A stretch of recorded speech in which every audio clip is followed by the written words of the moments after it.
Moi, j'ai continué mes études parce que je m'intéressais tellement au contenu de ce musée d'art-là que j'ai voulu en savoir plus sur l'art québécois, l'art international, les grands courants, chose que j'avais pas nécessairement fait au secondaire ni au cégep. Alors, c'est vraiment ce qui m'a permis de faire un tour d'horizon avec mes études universitaires, puis après ça, de développer plus on peut dire des formations en gestion de l'information numérique, en archives, en muséologie aussi. Fait que j'ai toujours étudié en même temps que j'étais au musée.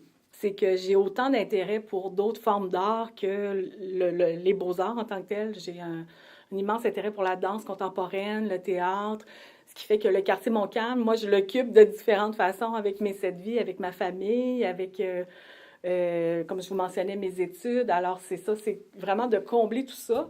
Puis le quartier, à quelque part, en comble beaucoup. Euh, je passe beaucoup de temps dans ce quartier-là, là, même si je n'y habite pas. Curieusement, ceux qui y habitent, bon, ils quittent la journée, ils reviennent en fin de journée. Nous, on voit le matin les jeunes passer.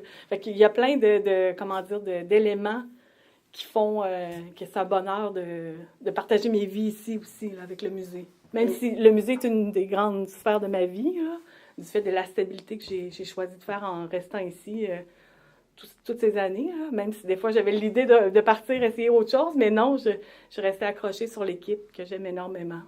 Donc, est-ce que quelle serait la raison ou les raisons? Parce que à chaque fois, vous avez décidé de rester, vous avez des défis qui vous appelaient ailleurs. Et qu'est-ce qui a fait que vous restez au musée Le nombre de national? défis, Oui. le nombre de défis qu'on m'a confiés à travers les années, le lien de confiance, parce qu'on a eu quand même plusieurs directeurs qui sont passés à travers moi le nombre d'années que je suis ici, puis le gage de confiance de l'équipe.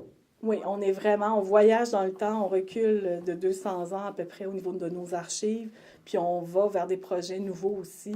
Puis on voit avec les artistes de la relève aussi comment l'archive a maintenant une dimension émotive, émotionnelle. Oui.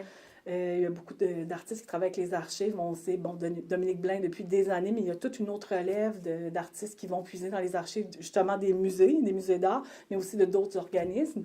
Fait que c'est une discipline qui est quand même assez récente au niveau là, de tout cet aspect-là, là, d'étudier la dimension émotionnelle des archives qui, à quelque part, a son impact, là. Alors qu'avant, c'était une valeur historique, administrative, légale, mais là, on tombe dans un aspect que l'archive, on la voit, puis un témoignage d'une émotion, autant qu'une œuvre d'art à un autre niveau, là, comment c'est interprété. Fait que ça aussi, je trouve ça bien intéressant, tout le travail qui se fait avec les artistes en ce moment.